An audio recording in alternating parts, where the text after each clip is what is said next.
जनता या मतदाता ने अपना मैंडेट दे दिया है और अब ईवीएम के अंदर सारे मैंडेट बंद हैं। सभी को अपना अधिकार है कि सभी राजनीतिक दल अपने अपने दल के बारे में बात करते हैं। सच्चाई ये है कि बिहार की मतदाता ने मन बना लिया था कि फिर एक बार एनडीए के सरकार को लाना है, और जब एंटी इनकम्बेंसी होता है या सरकार का विरोध होता है तो उत्सव के माहौल में मतदाता चुनाव में वोट डालने नहीं जाते हैं। पूरे बिहार के अंदर एक भी जगह जो है दोबारा चुनाव करने की आवश्यकता नहीं पड़ी। पूरे बिहार के अंदर कहीं भी कोई बड़ी घटना नहीं घटी।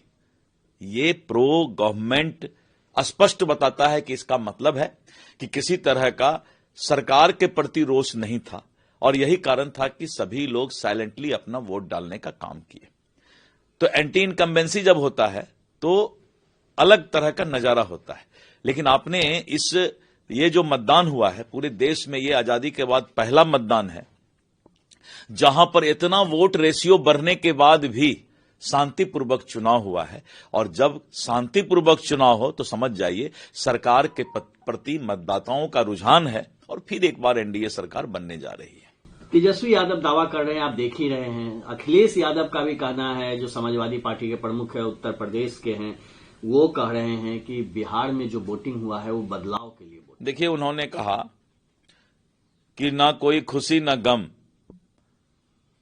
और वो अपनी बातों को रखा।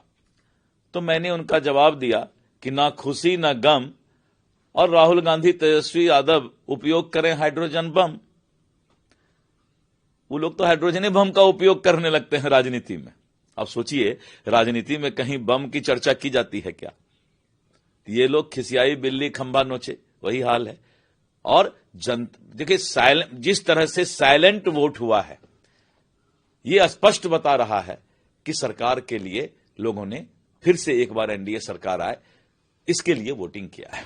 और आखिरी सवाल कि देखिए, आरजेडी ने ट्वीट किया है, कहा है कि कथित तौर पर ईवीएम से भरा हुआ ट्रक सासाराम के मतगणना केंद्र पर बिना पूर्व सूचना के जिला प्रशासन ने क्यों घुसाया, ट्रक चालकों को सामने लाकर क्यों भगा दिया, 2 बजे सीसीटीवी क्यों बंद किया गया।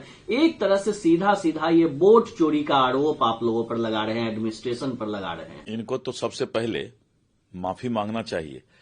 जो इन्होंने कहा था वो जो ये फेंका हुआ जो मिला था समस्तीपुर या कहीं पर जो मिला था, तो इन्होंने कहा था कि पहले ही ये जो है फेंका हुआ कैसे मिल रहा है। बाद में पता चला कि वो मॉक ट्रायल के लिए जो नकली डुप्लीकेट आता है, मॉक ट्रायल किया जाता है, उसको वहां के स्वीपर जो कि राजद से मिल करके उसको बाहर में फेंका। तो उसके लिए माफी मांगे हैं क्या ये कि वो गलत हमने आरोप लगाया था? और जब उसके लिए माफी नहीं मांग रहे हैं तो बिहार में 243 विधानसभा है, खाली एक सासाराम नहीं है, 242 और विधानसभा है। तो 242 विधानसभा के बारे में तो कोई चर्चा ये नहीं कर रहे हैं, 243 पर जो कर रहे हैं। तो जिस तरह इन्होंने पहले समस्तीपुर की चर्चा की थी चुनाव शुरू होने के पहले, उसी तरह इसमें भी वो माफी मांगेंगे। आप देख लीजिएगा, चुनाव आयोग अपना काम बहुत मुस्तैदी के साथ कर रहा है, और वोट चोरी करना होगा तो कोई एक विधानसभा पर करेंगे, 242 पर तब और जगह ट्रक क्यों नहीं घुसा कहीं? वहां पर खाली बक्सा आया है, उसको चुनाव आयोग ने स्पष्ट तौर पे अपने प्लानिंग के तहत जो है उस बक्से को वहां रखवा रहे हैं। तो इसलिए इस तरह की बातें करना कहीं न कहीं जो है हताशा इसको बोलते हैं, साइकोलॉजिकल डिप्रेशन बोलते हैं इसको। तो साइकोलॉजिकल डिप्रेशन में ये लोग हैं और कुछ भी नहीं है। कल रिजल्ट आएगा, दूध का दूध पानी का पानी। मतदाता ने मन बना लिया है कि बिहार में एनडीए की सरकार बनेगी।